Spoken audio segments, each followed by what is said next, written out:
Good afternoon, everybody. I think it's time to talk football. I think it's time to talk breaking news. And there has been some.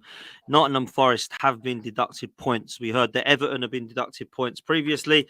The rumour had it that not Forest were going to get their points deducted, and it looks like it's happened today. I'm here to talk Forest with Des and with Dave.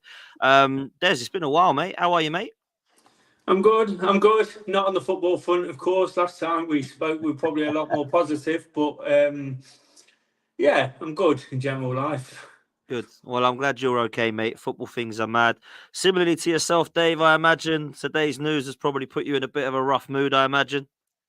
It's just taken the edge off my 60th birthday celebrations, Dan, yeah. While it was happening, I was doing some weightlifting in a gym, so I wish I could go back and do the session and get rid of the irritation and the tension now. But in myself, I'm great considering everything that's gone on. But you know what, the breaking news is another little hurdle that we have to overcome. You know, and I've overcome a few in the last couple of months, so we go again, mate. Yeah, listen, it's mad. I can't lie, and I'll start with you, Des. I mean, what's your thoughts on the way this has happened and how it's happened, and what's your understanding about why it's happened that Forest have apparently done so wrong to get this deduction, man? What's your thoughts, bro? Well, like Dave, the initial one's a setback. Of course, as a football fan, all we're really interested in at times is watching a team win and get points on the board and climbing up the table. That's what it's all about, isn't it? It's a results-driven business. That's why, in many ways, I tried to keep myself out of the administration side of things. There's a lot goes on in modern football, which is not very savoury, and it frustrates us as fans, and rules are manipulated in this way and that.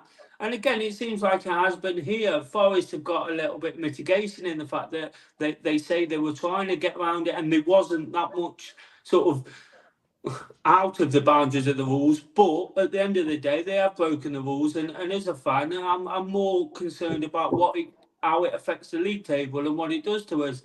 The rules need to be better. My understanding of FFP and how clubs can spend money coming out of the Championship, especially over the first season and the next two seasons, just doesn't make sense. If you've got a competition, surely everybody starts from a level playing field. So this is a frustration from the clubs down at the bottom. And you touched on in your introduction there, Dan, about how, or whether it was before we spoke, about how it's all happening now. You know, right in the midst of the business end of the season, we've just played Luton, and that result meant everything, kind of predicting what we know now. I guess 4 points. I don't know why, you know, just things I'd heard and things that have been said. And it just makes a total mockery of the competition.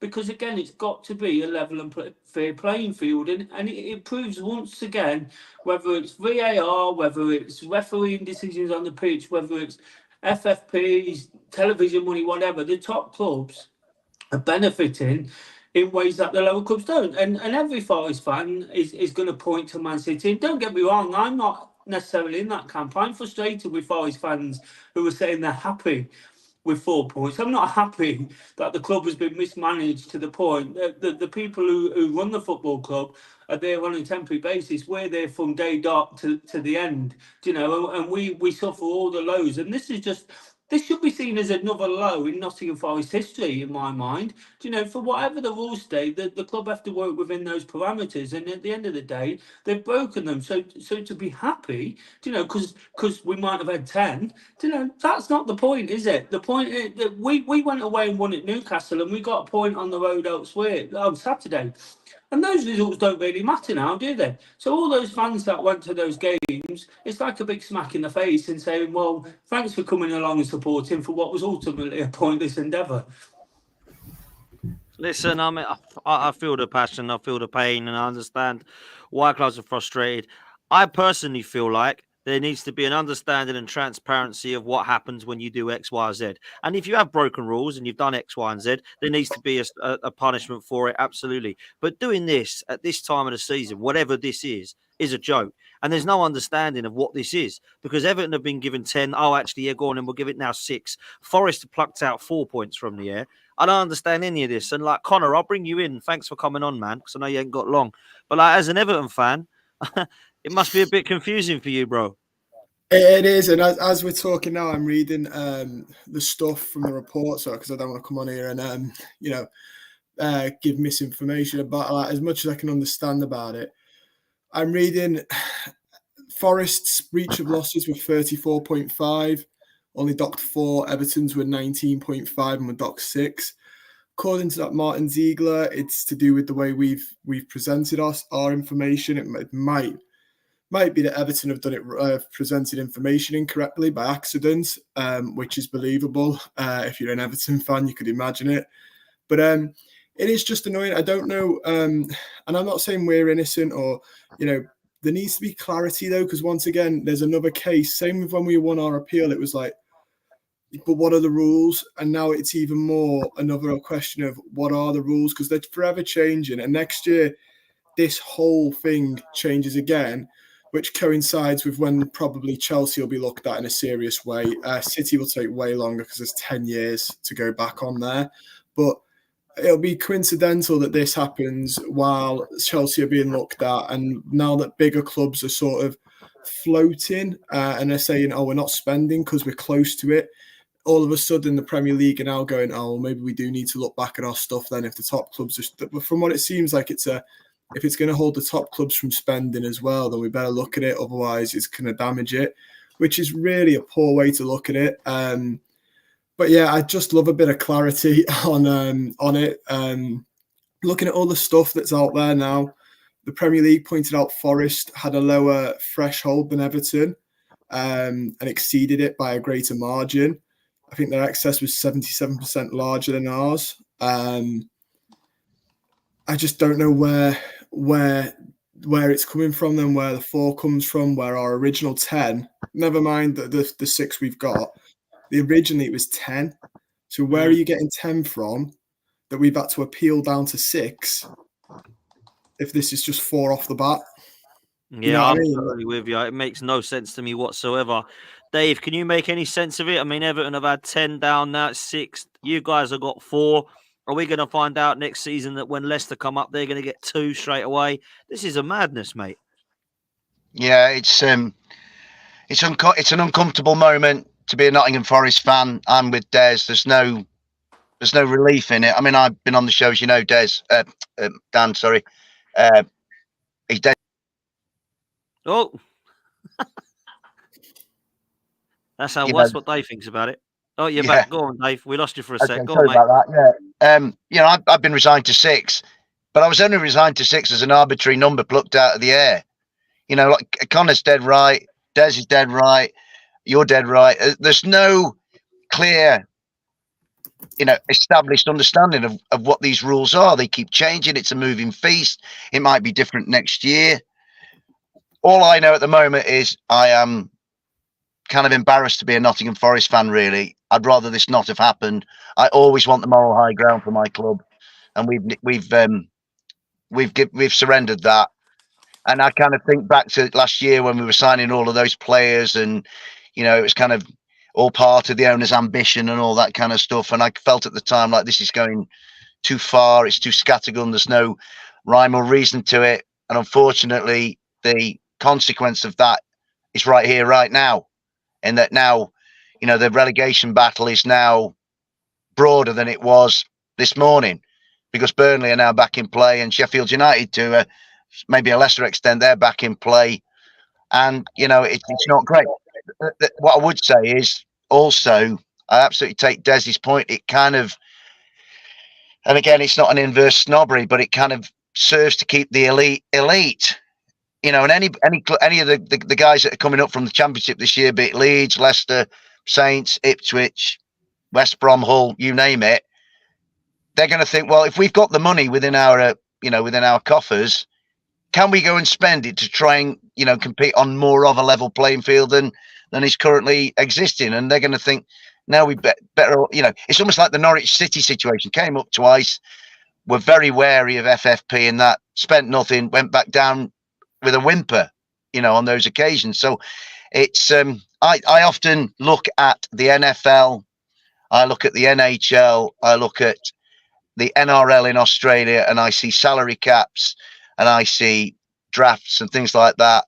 Every year The NFL, 32 teams set off thinking that they can reach the Super Bowl. The Premier League, every year we set off and only 2 or 3 teams can actually think they're going to have a chance of winning it. And the sooner we get back to some kind of level playing field that's based on the meritocracy of talent and capability rather than how much money you've got in the bank, the better. Listen, it's mad to say though, Des, right? Honestly, this profit and sustainability has affected the teams that it didn't need to affect. It's done nothing to Man City whatsoever. It's done nothing to Chelsea whatsoever. Newcastle are now billionaires. Aston Villa have got a lot of money. In my opinion, they should be allowed to try to catch up with the big boys if they got the money there. And they're not allowed to now because Man City have already got their squad, man. They built it 10 years ago. For the last 10 years, they have been able to compete at a top level. Newcastle now can't catch up for probably double that time because they're not going to be allowed to spend it. Now, this isn't boo-hoo Newcastle because they're billionaires and they're going to be fine, right? But my point is, how can these clubs compete? Because all it does, all these rules, and this is coming from a fan of a club that is in a very fortunate position. No one's going to catch up with these big boys if this carries on. This is a madness. And like Dave says, you can start next season. Man City, Liverpool and Arsenal might feel they've got a chance. Everybody else would be like, well, hopefully we can try and get 4th and try and race for that or try and sneak into Europe. Because there's no way you're competing with all these rules. This FFP stuff, profit sustainability, is completely muddied it. And if I'm honest with you, when I heard about it, I thought, as long as it makes it fair, I'm off for it. It's made it unfair, if I'm honest, because you guys survived by 4 points last season. You might need that. You can now just had that taken off of you this season. So I don't know about you, Des, but I don't know where this leaves you in terms of relegation now, Forrest. I think we've got a massive problem, and I think that the club have just added to it. I totally agree in the fact that Gary Neville said it about 4 or 5 years ago, and I'm not a massive Gary Neville fan, but he says this is only going to affect the clubs who it's supposed to be protecting, because it was about the small clubs like Portsmouth being taken for a ride and almost ending up in liquidation. And at the end of the day, these clubs coming up, they just can't compete. They can't breach that gap because you're limiting what they can spend. In life, everything's about being successful. Money comes to you, you spend it, you use it. That's life, that's business, that's the way the world works. You know, money makes the world go round. So teams, to some degree, should be allowed to spend that money that they've got. And I hear what Dave says about salary caps. I think it should go the other way. I think the income to football clubs should be restricted. So when you're talking about what they can spend, it would ultimately lead to things like salary caps. But TV money, you know, it's ridiculous. It's what makes people think that they can do what they want. I think of admission fees, football shirts, shirt sales. If every club was charging the same across the board and income was restricted and the fan for once wasn't the one being ripped off, then they'd have to start looking at the outgoings as well. But I think all you get now with the uneven playing field is clubs like Forest coming up feeling like they can gamble. You know, and they had to gamble last year. They signed far too many players, and lots of Forest fans didn't like that accusation being thrown at them. But we had 44 players. We could have fielded 4 teams over the last 18 months, and about 15 of them will never play for the club. You know, and then there was things the owner was doing with the shirt sponsorship. We didn't have one for half a season because of an arrogance almost that you will pay 10 million quid to be our shirt sponsors, and nobody was prepared to pay it. So I think that these clubs have really got to start looking at the incomings and how they manage it. Well, I think the league should look at the incomings, and then that would almost level off in terms of what the clubs can do in as wages and as what they put out, because the fees are just ridiculous. Forest was spending 15-16 million pound on players, and it was eye-watering for us when we come into the league, but you can't compete unless you're signing someone for 50, and that's the reality. So we signed half a dozen 12 to 20 million pound players, and you think, oh God, that's massive for us, and fans were saying, I can't believe we're doing that. But without it, you say there, 4 points. Second season, we're supposed to have improved. We haven't, as it is. We've got a worse squad than last season, but they've spent all that money and got nowhere, and that's with a massive gamble. But all these rules are encouraging is teams to come out of the Championship, and a bullish owner like Evangelos Marinakis is going to go for it. he's going to absolutely go for it. Delia Smith at Norwich, we know what her approach is going to be. No disrespect. They're going to sort of sit and take it and bounce up and down the leagues. But the rules for me are just encouraging this kind of behaviour to gamble, throw all the money into it. You stay in the Premier League. And the reason why teams keep doing it, and the reason why we're in this mess at this current time, is because there's been no punishments really to date. So they've hung on and dragged these things out to the point where they've got to do something about it, because now apparently there's 8 or 9 clubs on the verge of FFP, but the clubs have just sat tight, haven't they? Man City, the classic example. They've got over 100 charges at them, but they're just sitting tight, using lawyers to get around the system and keep winning and keep generating money. And until they finite the rules and say this is what it's going to be, you break the rules at the start of August or whenever it is, you'll know your fate by the end of the month.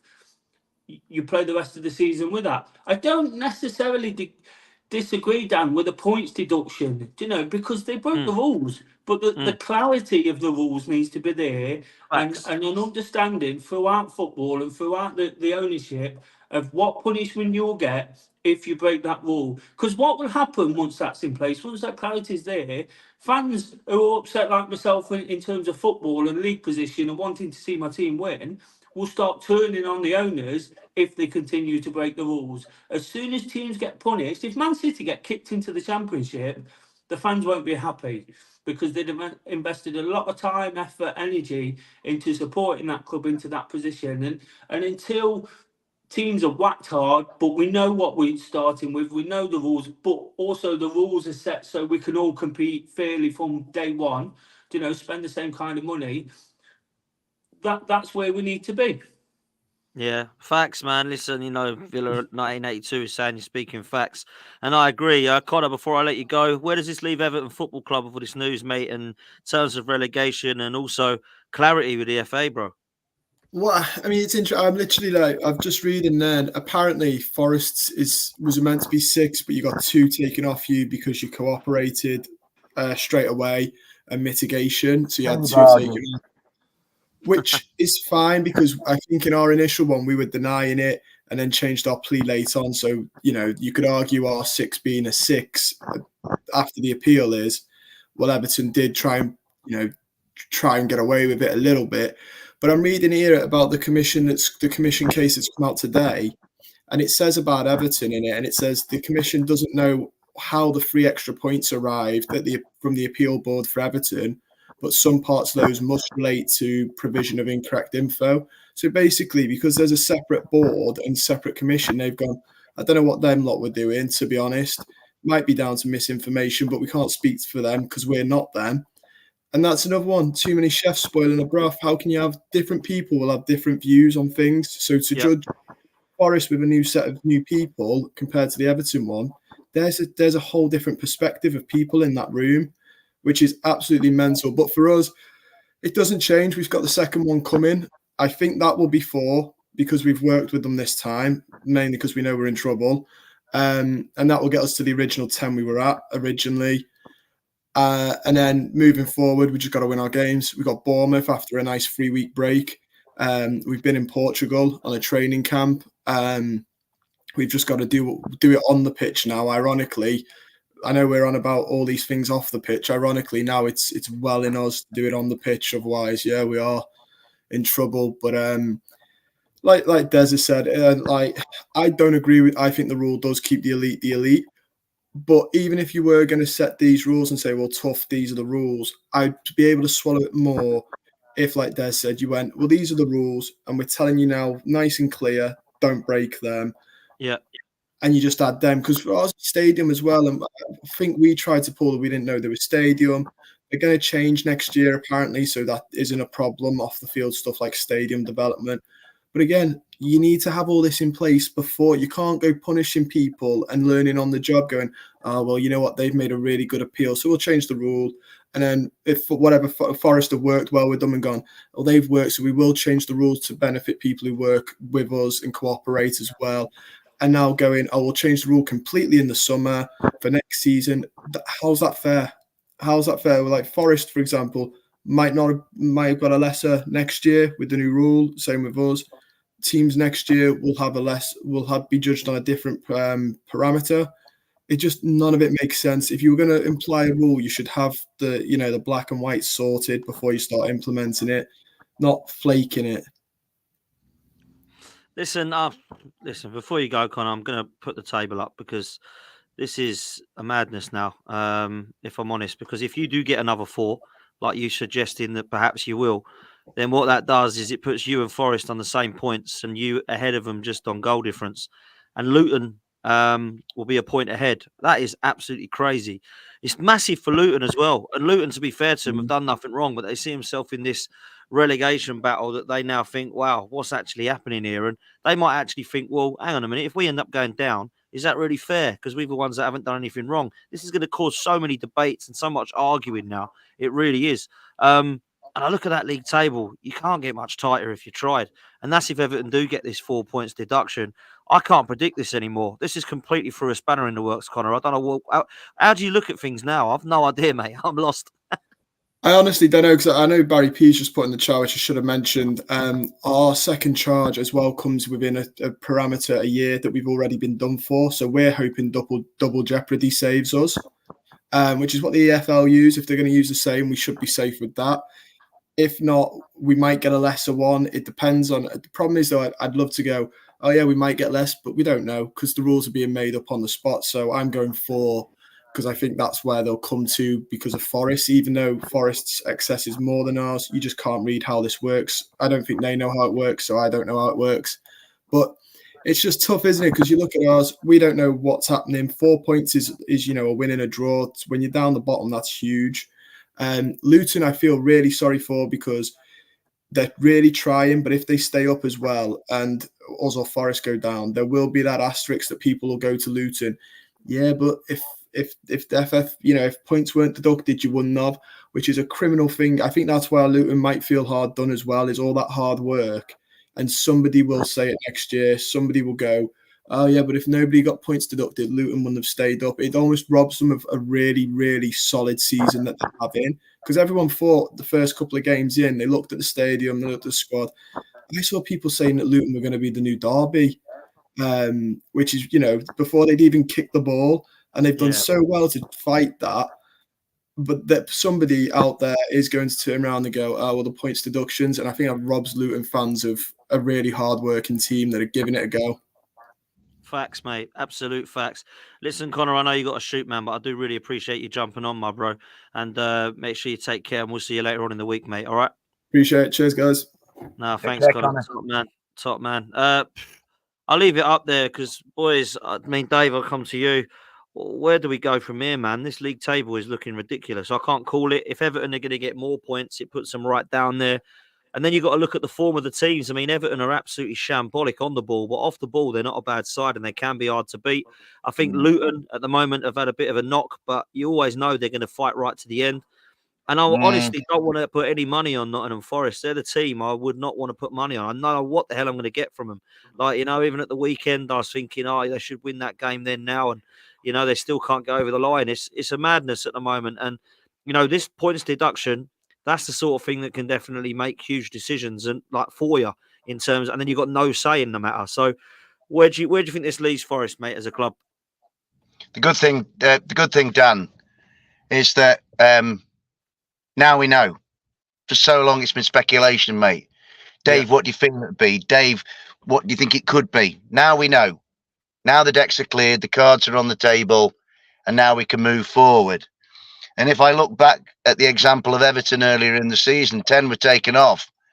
And I don't think I'm exaggerating to say they got them back within 3 weeks, 4 or 5 matches. They went on a run. Daichi brilliantly used it as a motivational tool. And that is really what Nuno has got to do now. The problem with Forest, Dan, is that they have to take a look at themselves on the field. I read a stat at the weekend, I don't know if it's true or what, that Forest have lost 21 points from winning positions. So while people can blame off the field stuff and business practice and poor husbandry and poor stewardship of the club, which is absolutely true, it has been poor.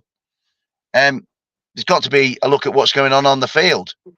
chances have been squandered, games that should have been won. Saturday is a classic example. I mean, it was a fantastic atmosphere in the Kenny. You know, I know the Kenny's rickety and ramshackle, smashing ground. Give me that. Loved it. Great atmosphere. But Forest were and I had this conversation with Dave Gregory. What a gentleman he is, by the way. Yeah. Forest were the better team. Forest carved out the better chances. Forest looked the more likely side to win it. And the difference between what would have been a really great 1-0 victory and a sort of slightly deflating 1-1 draw is quite, it's quite marked. You know, two of the 4 points we've lost today, it might have been a bit different if we'd taken 3 instead of 1 on Saturday. And far too many times this season. Origi had a chance, didn't he? Origi had a chance. I mean, I know Barkley had a couple as well, but the thing is, Dan, in that game, once Forest sort of rode the early Ross Barkley storm, he had 3 shots in about 5 or 10 minutes, did Ross, and he's by far Luton's best player, and to my way of thinking, the most talented man on the field. Forest, then Origi had one cleared off the line. Anthony Elanga had one cleared off the line. There were lots of other chances. Forest looked the more likely to score, but as they have done, and the only thing they've really been consistent on, in fact, 2 things they've been consistent on, is not making their periods of dominance in a game count and being caught from a set piece. It is maddening. It's verging on insanity to allow it to happen. I mean, another one of our, to my way of thinking, unbelievably, ridiculously ostentatious appointments is we've got a set piece coach. Well, what is he doing to earn his money? Utter nonsense. Like the Clattenburg appointment. Why? I don't know if the other 19 teams have got a high profile referee influencer or whatever. I mean, but what can he do? And I just think, Des is right. We broke the rules. We've got a punishment, which we deserve. I think there was some hubris and some, there's this business of ambition, but, ambition can often tip over the edge into blind arrogance. And while it was a bit of a standing joke last year, and maybe in the end it became a motivation to keep us up, it's come back to bite us. And I just sometimes despair for the state of football, and especially football clubs, not just my own, which I love dearly and will love to the end of my days. There are far too many non-football people running key aspects of our game, people who've never even kicked a ball. I mean, so it's the only good thing about it is, I mean, for the neutral, it now makes the bottom half of the table as interesting as the top half. Where, I mean, and actually the way they're talking about the title race, that's a rarity. So what I would say as well, Dan, just before I finish, is I do feel there's a lot of people being turned off the Premier League. You find a lot of teams, especially the ones that have sort of come up and gone down. I don't subscribe to it myself. I want to stay in this league, but you find a lot of people will say casually to each other, "Oh, it's much better in the Championship," or whatever. You know what I mean? I don't want to be in the Championship. I want to be in this league. I yearned for it for 23 years, but there's a sort of the edge. The Premier League always seems to find a way to take an edge off it. So the good thing is now, Forest now, is that when you're in the Championship, it's literally anybody can go up and anybody can come down. It ain't like that in the Premiership. Look at Ipswich Town. They've come up in the League One. They've gone into the Championship. I know Ipswich fans, a lot of them. So I live in Essex and obviously you're over the border from them. And they go, "Core, just give me 17th." A bit like what you said, Forest fans. And look at them. They're going into the Premier League if this carries on. That's what the Championship can do. Premier League can't do that. You don't get, Ipswich go up, let's say, they ain't going to go and win the league. They've got no chance. They can't compete. It's mad. Dan, the trouble is, when you're a Premier League team, when you're one of those 20, everybody's definition of success should be the same, but it isn't. Everybody's definition of success is qualified and contextualized. So you've got one team for whom success is winning the title, another team who's, like you say, success is finishing 17th, and that just smacks of the unlevel playing field. And of too many moving feasts, and it's highly unsatisfactory. You know what I mean? Yeah, listen, Des, to wrap things up, I've got a couple of questions for you, but I want to chuck this from Barry P because I think this is a really good point. He says it's fair enough, Dave, that you say in that, but let's be honest, the only real reason that Forest did what they did was to stay in the league and try to get Yeah. themselves established. It truly is set up just for the top six. I mean, Des, it's a fair comment. It is. Yeah, it absolutely is, and I think we've sort of gone over it time and time again, haven't we? That everything is geared towards the top six. You know, I'm frustrated with Forest for their part in all of this, and again the indifferences in the rules, that's frustrating as well. But the reality is they did break the rules, and to some degree we have to. I've said that we shouldn't accept it as fans, and as fans, we shouldn't. As a club, we have to accept it. The club has to accept it, because ultimately they're not treating everybody the same. And I go back to Dave's point there about the Premier League. They seem to find a way of making it uncomfortable. Do you know, it should be the ultimate experience in football. The Premier League's the best thing in the world, but week in, week out, they find a way to upset 80% of the teams by doing something ridiculous. And again, I've touched on VAR and referees and things like that. But the Premier League should be working a lot harder to level things up, to make sure they have got the best experience, the best league in the world. Because at the moment, it's kind of falling to pieces. You've got probably 8 or 9 clubs singing the Premier League's corrupt. You know, so whether they are or not, whether it's that sort of indicative, it's happening. It's not what you want to hear. And again, what Dave said about people leaning towards the Championship, you know, the thing is now, I'm not one of those. I'm the same as Dave. You play football to win matches and get points. That's why I'm so upset with Forest, because those results have been invalidated. But I won't feel as bad as I would have, because again, you find the positives in what the Championship is. Much more competitive, more games to go and watch, you know, a chance to sort of win football matches again, because it's okay getting beat in football matches, Dan. You wouldn't know about it very much being an Arsenal fan. You know, I'm No, no. realistic. I'm realistic enough to. I've been watching Forest for 35 years, and we lose more than we win in the main. So I've got used to that side of it. But it's the lack of sort of competition within it all. Yeah, so I think the Everton fan there said that Luton survival, if that's what happens, will be invalidated. But to some degree, it has, because you can't have fixtures like Saturday dictating the season. Forest now go to Burnley on the last game of the season, where Burnley could be fighting to stay up. And the reality is, for as much as I accept the punishment in terms of the 4 points and Forest broke the rules, as a competition, the Premier League shouldn't be in that position. It should be about the weakest team finishing bottom of the league and the strongest team finishing top. So if you're having all these changes midway through, the integrity's gone. The integrity's gone out the window, because we all know sometimes football is a fluke of time. When you play this team, or have they got injuries, or this is happening, and that's all part and parcel of the game. Taking points off all of a sudden shouldn't be part of the game. Again, the integrity's gone out the window, because we've now pulled Burnley back into it. They've got Forest to play. Sheffield United have got Forest to play. And don't get me wrong, for those teams, brilliant. And it does make the league a little bit more competitive in that sense. It means it's not a dead rubber by the end of the season. But as a competition, that shouldn't be allowed to happen. Outside influences off the football pitch shouldn't be dictating where teams finish on the league table. Don't get me wrong, I'm not that confident Forest wouldn't have finished above Luton anyway.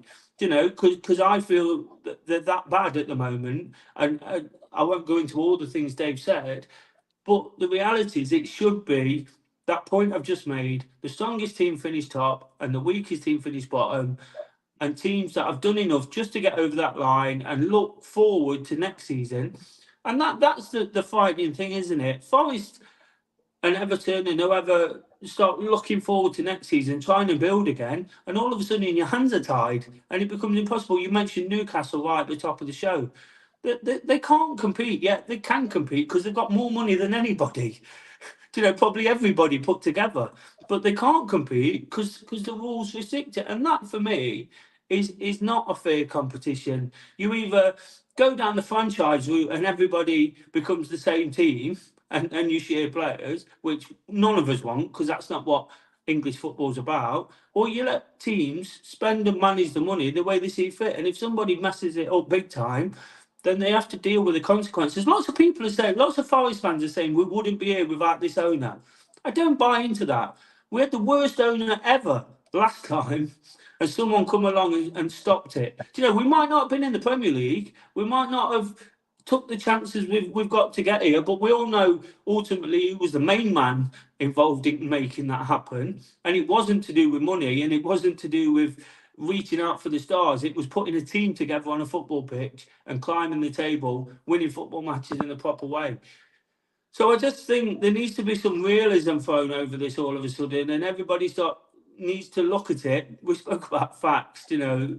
Everybody's talking around the issue and around the big clubs and around what should happen. Until the Premier League grasps that and stop sort of putting it out to a vote to get, I don't know, 18 clubs to vote, it's never going to happen, is it? Because they're not going to protect Luton's and Forest and Everton's. Do you know, why would they?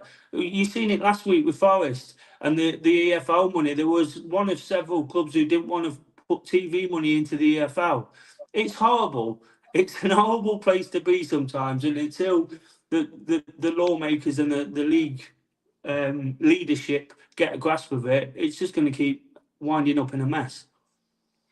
Let me ask you both this question before we close. If there's a gun to your head and you've got to answer yes or no, are Forest staying up this season? Des? No. Dave? I look at the home fixtures and I find them tough. Do you know, don't get me wrong, I'm not negative. Do you know, I've said a lot here where I'm frustrated. Dave knows I'm not a negative person. I always try and portray the positive in everything I do. But I just think with the home games they've got, they're tough. Do you know, the away games, people are saying to me, we've got Burnley and we've got Sheffield United. What makes anybody think we're going to go and win there? We dominated a game against Luton and didn't come away with the points, because what really upsets me, and I've been banging this drum all season, Dan, and Dave will probably, he's heard it more than most, is the amount of opportunities we give away. I've seen poor Forest teams. I've seen teams that are not very good. The last time we got relegated from the Premier League, we got 16 points. It was just not good enough. That's fine. Again, it's that acceptance that you're going to lose matches, and if you can't compete, you can't compete. This team can compete. This team is good enough in many ways. It's better than those bottom three. It's better than one or two above it. But I've never seen a team make so many individual errors, you know, give away the ball so easily. I got absolutely pelted after the Liverpool game because I said we put in a poor performance because I saw through a refereeing decision. We had everything in our power to not lose that game. All we had to do was clear the ball into the stand. You know, and it was an individual error that cost us. Giving the ball back to the Forest player wouldn't have changed the result. The Forest player not kicking it into the stand, yeah, changed the result. And that's happened so many times. We're in football matches and we're competing and we're on top like Saturday, and all of a sudden you've got a man at the back post, you know, two men watching him. And that sort of stuff is schoolboy and not acceptable, and that's why I think we've got a real battle on, because the concentration and the commitment, and at times I question the desire. Do you know, the desire to want to play for the football club? Last season, and I'll quickly wind up, I know you're looking to finish, but last season we were Luton. Do you know, everyone's bemoaning them now from a Forest point of view, saying, oh, everyone wants Luton to stay up, everyone's in their camp. We were there because we were fighting, we were competing, we had a manager who was humble and took some of these things on the chin and went again, you know, and didn't blame everybody. But all of a sudden, we've become this whingy, whiny club who are blaming everyone else rather than look at the individual mistakes that are actually costing us football matches. Because if you put the points on the board, which the owner was probably expecting us to have probably 10 or 15 more, everyone would have probably accepted the points. He probably thought, I can spend what I want because we'll have enough points on the board. You take those errors out, we'd have more than had enough. We'd have been in mid-table and would have been comfortable. But they're not stopping. I thought for a period of time that oh, they'll stop making these mistakes. They'll dry up. Everyone makes a mistake here and there, but the concentration's not there, and it keeps happening and happening. And unfortunately, that's why I think we'll go down. Listen, Dave, I mean, Des has been really brutally honest there, and I commend him for it. I really do. And I mean, you've been on the show long enough now, and you're very honest as well. It's fair enough what Des is saying there, Dave, isn't it? Yeah, an ability, lads, to find ways to lose games, lots of games that you should be winning, but to find a way to lose is damning, absolutely damning. That that contrast, a stark contrast was there in that Liverpool match that Des talks about. Forest, I thought Forest played well that day, but they found a way to lose. Liverpool, for me, that day were below par and found a way to win. And it was like the adults versus the children. And I mean, the away games that are coming up, we've got Everton away as well at Goodison, as well as going to Bramall Lane and Turf Moor. And, I'm trying to be positive. The most positive thing I could say is, I don't know, Dan, but I actually think Forest will go. My view for a while now has been that I've been uncomfortable about so much that goes on at Nottingham Forest. I kind of think this is the club of Brian Clough. What would the great man make of it? I think he'd be embarrassed. And Des is right. The whinging about referees and this sort of entitlement. God, I hate entitlement in any sphere of life. And Forest are acting entitled. I'm entitled to spend the money I want. To hell with the rules. Well, no, that's not the way, mate. You know what I mean? And it's this kind of, again, this loss of morality. Luton are brilliantly run. Luton are far better run than us. Brentford are better run than us. Bournemouth have got an extremely wealthy owner who's barely sighted. The best in the country, the best owner in the country is dear Tony Bloom at Brighton. Runs a really tight ship in a genial, sort of happy way. Everything about Brighton smacks of relaxation and happiness and everybody pulling together. Nottingham Forest just has this, to me, and I may be wrong, and people will say, oh, if you love Forest, you have to love them unconditionally. Well, I do love them unconditionally, but at the same time, I can't be blind to a vibe that comes off the club that, everybody's edgy, everybody's nervous, there's no relaxation, everybody's kind of looking over the shoulder, and nothing hangs together right, and it's just a melange of stuff that just doesn't feel like it goes together. So do I have confidence? And I mean, people say keep the faith. Where's the evidence for my faith? I don't see it. At Brighton last week, between the Luton game and the Liverpool game, we were abject, truly abject. It was so bad. I walked out the stadium the first time. I thought to myself, what's the point of bothering? It's the first time I've ever felt like that.